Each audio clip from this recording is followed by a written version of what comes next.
तो वीडियो के इस पार्ट में हम पढ़ने वाले हैं एन्युटी ड्यू का फ्यूचर वैल्यू कैसे निकालते हैं। ओके, तो लेट्स स्टार्ट। तो here we will discuss about future value of annuity due. सबसे पहले हम देख लेते हैं कि future value of annuity due जो है उसका फॉर्मूला क्या होता है। अभी हमने पढ़ा था फ्यूचर वैल्यू ऑफ एन्युटी का फॉर्मूला। सिमिलरली वैसे ही उसी तरीके का कुछ फॉर्मूला है future value of annuity due का। तो future value of annuity due का फॉर्मूला होता है 1 plus i into C 1 plus i to the power n minus 1 upon आई।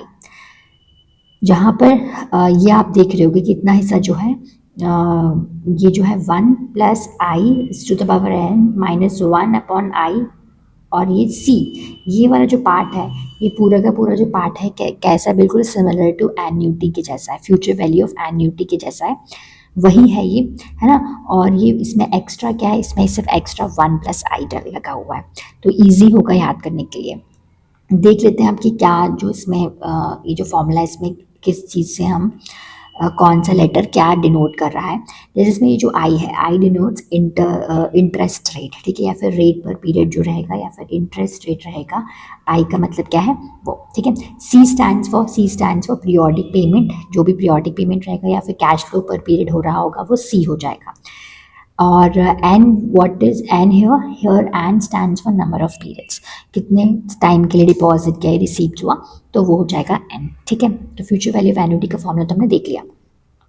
अब हम देखते हैं कि ये फॉर्मूला है ये कैसे डिराइव हुआ है, थोड़ा समझ लेते हैं। समझना इसलिए भी ज़रूरी है, देखो हम डायरेक्टली लर्न तो कर सकते हैं, बट समझना इसलिए भी ज़रूरी है क्योंकि एक बार हम समझ जाएंगे तो हमें लॉजिक समझ में आ जाएगा और फिर इसको फिर मेमोराइज करना बहुत ही आसान हो जाएगा, ठीक है। तो लेट्स स्टार्ट। तो यहाँ पे हम ये पढ़ेंगे, यहाँ पे 1 प्लस आई एक्स्ट्रा अपीयर हो रहा है, तो क्यों अपीयर हो रहा है हम एक बार देख लेते हैं, ठीक है। सबसे पहले एक बार रिकॉल कर लेते हैं कि हमने क्या पढ़ा था ऑर्डिनरी एन्युटी में। ऑर्डिनरी एन्युटी में क्या होता है कि payment at the end of every year होता है, ठीक है। सपोज कि 1000 हम एवरी ईयर डिपॉजिट कर रहे हैं, कब डिपॉजिट कर रहे हैं, एट द एंड में। तो यहाँ पर एक डायग्राम में ये शो किया गया है कि हमने कब पे किया, जैसे ही साल स्टार्ट हुआ उसके एंड में हमने डिपॉजिट कर दिया 1000, फिर नेक्स्ट ईयर जब स्टार्ट हुआ तो उसके एंड में हमने डिपॉजिट कर दिया, फिर हमने थर्ड ईयर के एंड में डिपॉजिट कर दिया। तो इस तरीके से हम 5 साल तक हर साल के एंड में 1000 डिपॉजिट करते रहे, ठीक है। तो यहाँ पर हमने ये पिछले वीडियो में हमने समझ लिया था कि किस तरीके से हम इंटरेस्ट रेट निकालेंगे 4 इयर्स, मतलब 5 इयर्स का पूरा इंटरेस्ट रेट कैसे निकलेगा, है ना, कौन सा फॉर्मूला यूज़ होता है, कंपाउंडिंग कैसे करते हैं वो हमने देख लिया था। अगर आप लोगों ने नहीं देखा है तो आप उसको एक बार देख लो, आपको समझ में आ जाएगा। हम यहाँ पर बात करने वाले हैं बट एन्युटी ड्यू की। एन्युटी ड्यू में क्या होता है, at the beginning of the every year suppose कि हम पेमेंट कर रहे हैं या फिर हम डिपॉजिट कर रहे हैं, कि एक एग्जाम्पल के तौर पे हम डिपॉजिट कर रहे हैं 1000 every year in a bank account, ठीक है। तो 1000 हमने बिगिनिंग में डिपॉजिट किया, फिर सेकेंड ईयर जैसे स्टार्ट हो फिर हमने डिपॉजिट किया, और इस तरीके से हम हर साल डिपॉजिट करते रहे 5 सालों तक। Now every payment is made 1 year earlier, हर एक पेमेंट 1 साल अर्लियर क्या हो रहा है, डिपॉजिट हो रहा है, ठीक है। क्योंकि इसमें क्या, इसमें देखा था आपने कि बाद में डिपॉजिट हो रहा था, इसमें क्या हो रहा है, पहले डिपॉजिट हो रहा है। That means every payment earns 1 extra years interest, क्योंकि इसमें 1 साल, हर डिपॉजिट 1 साल पहले जो है हो रहा है, तो इसलिए एक्स्ट्रा इंटरेस्ट रेट अर्न करता है, ओके। अब आगे देखते हैं कैसे डिराइव हुआ वो देख लेते हैं। Right the formula, right the future value.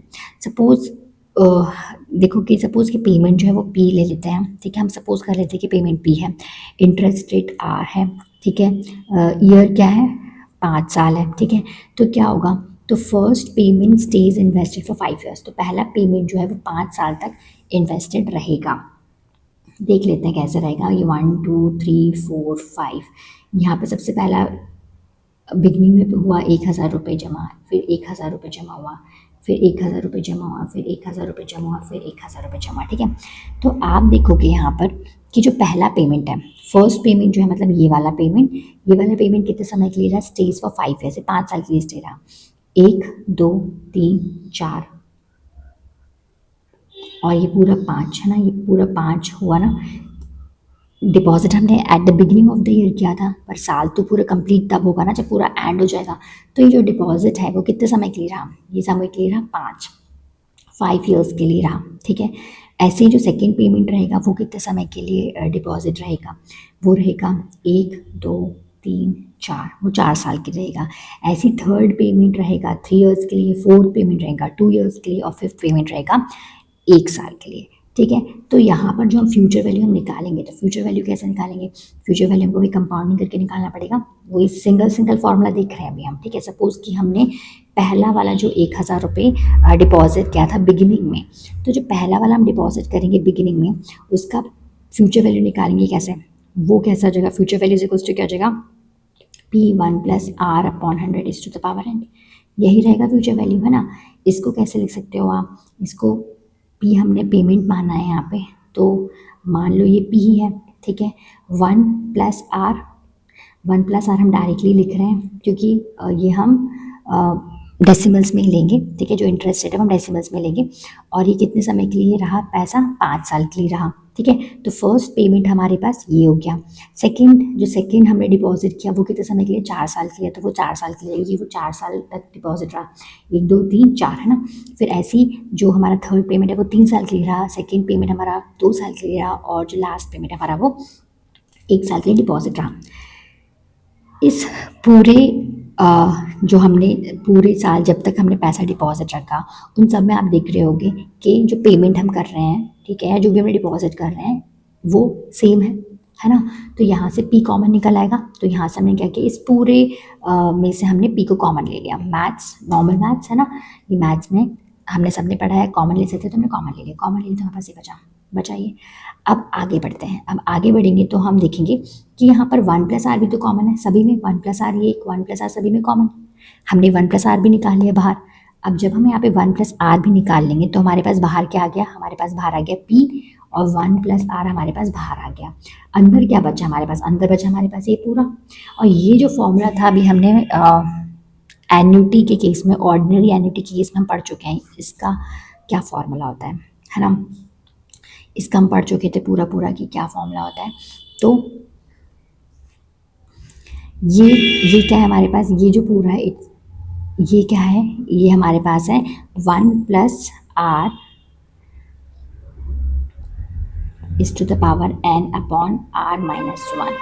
है ना। आर क्या है यहाँ पे, आर हमने यहाँ पे इंटरेस्ट रेट सपोज किया हुआ है, ठीक है।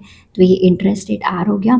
और ये जो फॉर्मूला है आप देख रहे होगे कि कैसे हमने इसको ऑर्डिनरी एन्युटी के जो अभी हमने समझा था उसी समय डिराइव कर लिया है, ठीक है।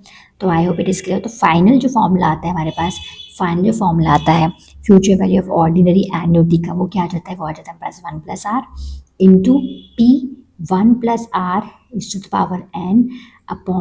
R/n/R-1, ये फॉर्मूला हमारे पास आ जाता है।